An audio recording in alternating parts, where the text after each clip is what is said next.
The invasion of the notch has begun and we can do jack about it. All pun intended. The first Android smartphone to actually launch with an iPhone X-like notch is the Vivo V9. But the similarities with the iPhone X just don't end there. The Vivo V9 is the closest you can get to an iPhone X-like experience on an Android phone right out of the box. Are you intrigued? Well, I'm Ershad from Mr. Phone and here's a full review of the Vivo V9.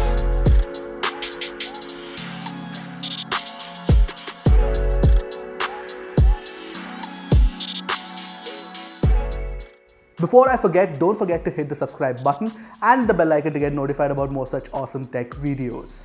While I'm not a fan of the notch, I must say that it does help in reducing the screen to body ratio of a smartphone by a huge margin. When compared directly to phones like the iPhone 7 Plus and the Redmi Note 5 Pro, you will notice that the V9 has very similar dimensions as these two phones. And obviously, with its 6.27-inch 19:9 display, you get more screen estate in the same space. Interestingly, the 2.5D curved glass is not flush with the body and sticks out slightly, like it is raised on a platform. This creates a lip and therefore doesn't look or feel very seamless. You can feel the obstruction, especially when swiping on the touchscreen. Also, the chin at the bottom breaks the symmetry of the design of the V9 because it is slightly bigger when compared to the tiny bezels on the other sides. But the bitter truth is that you're going to see more Android phones with a similar design.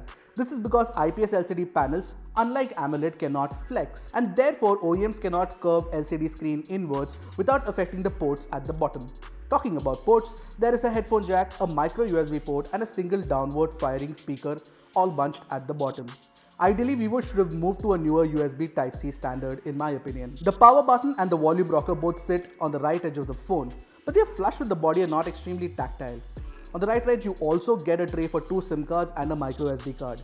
Yup, this is not a hybrid SIM tray and I like it. Turn the phone around and you will notice that the phone has a glazed exterior. Vivo calls this black ceramic. Unfortunately, my review unit was prone to smudges and scratches. I suggest you use the bundle case or buy a new one to keep the phone pristine. However, I like the fact that the rear is curved. It makes the phone ergonomic, and coupled with the 150-gram weight of the phone, you're bound to appreciate the in-hand feel. But let me tell you this, the V9 is a big phone. You can't possibly use it with one hand unless you're an ogre. The housing for the dual rear cameras are placed on the top right corner. The fingerprint scanner sits below these cameras and it is easy to access as well. And it unlocks super duper fast. Here's the thing though, the V9 is a reincarnation of the Vivo X21 which was launched only a few days prior in China. Now the X21 comes in a UD variant, which means that it has an in-display fingerprint scanner. Unfortunately, the V9 doesn't have one. Evidently, mass production of under-display fingerprint scanners is still a long way away. On the flip side, you do get the option of using your face to unlock the phone. It works fairly well, but I still think the iPhone X's face unlocking method feels more secure and the OnePlus 5T's is a lot faster. Like I mentioned before, the V9 has a 6.27-inch IPS LCD panel with a 19:9 aspect ratio display to incorporate the notch. Also, I'm really happy about one thing. The V9 is the first Vivo phone in India with a Full HD, or in this case Full HD Plus display. The V9 offers a resolution of 1080 by 2280 pixels and boy is it crisp. It is by far the best display on a Vivo smartphone yet. In my testing, I noticed that the V9's display has a superb color accuracy. When I was testing photos from the camera on the V9's display and my color calibrated panel, I noticed very slight differences in the two. The viewing angles are great too. Good job, Vivo. On the flip side, the sunlight legibility is above average at best because the display doesn't get very bright. Overall, I really like the display of the V9, really no complaints there. Vivo's FunTouch OS is now in version 4 and it runs on top of Android 8.1, which is pretty darn awesome. Vivo is probably one of the very few Chinese OEMs to come with the latest version of Android. However, FunTouch OS 4 is nothing like stock Android.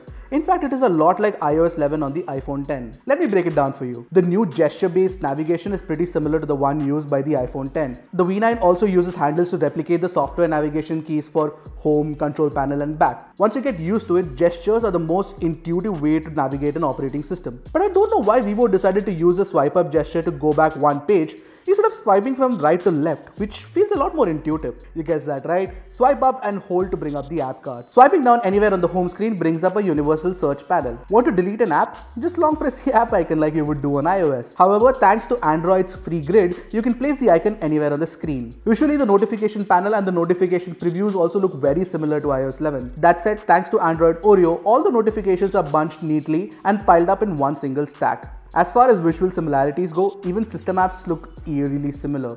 Settings, clock, calendar, notes, everything. Moving on, I faced a weird problem in my time with the phone. But that could be because it was a pre-release review unit. Most apps and games, like for example YouTube, Asphalt 8, Netflix and a few more, refused to acknowledge the V9 as a full screen panel and treated it as a 16:9 display. What this means is that pinch to zoom didn't work on YouTube and Asphalt 8 had borders around the game. I really hope Vivo has a fix for this before the phone hits the market. Also, Vivo bundles a ton of first party and third party apps. While the third party apps can be deleted, there are many duplicate apps. Additionally, FunTouch OS's never-ending list of features includes a dedicated game mode, split screen, one-handed mode, app clone and more. All of these work well as advertised. While it might seem like I didn't like FunTouch OS, but it's the contrary really. It actually builds upon iOS and makes small refreshing changes which are very useful. The V9's camera spec sheet packs a punch. Apart from its 16 plus 5MP dual camera setup on the rear, the V9 also comes with a 24 megapixel selfie camera. Since the phone is all about selfies, let's talk about the front camera first. The camera uses AI in its face beauty mode to identify the right skin tone for your face. I noticed that using this AI-based beauty effect tends to smudge the details, but definitely makes you look a notch fairer. By default, the selfie camera captures a great amount of details and accurate colors. In fact, the rear camera feels weak in comparison. More on that later.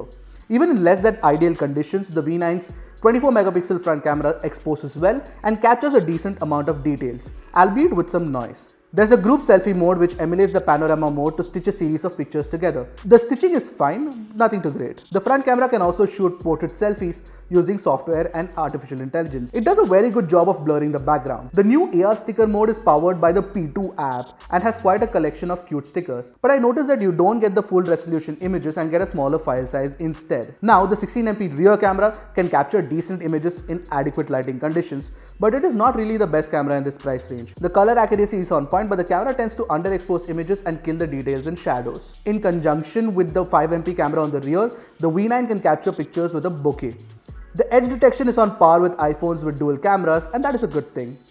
You can additionally change the focus before or after capturing the image, which is a cool feature to have. In fact, you can open the aperture up to f0.95. But note that this is a software-based appropriation of apertures, and I strongly suggest you don't push the aperture to as far as f0.95, just like how you wouldn't use digital zoom to its extreme.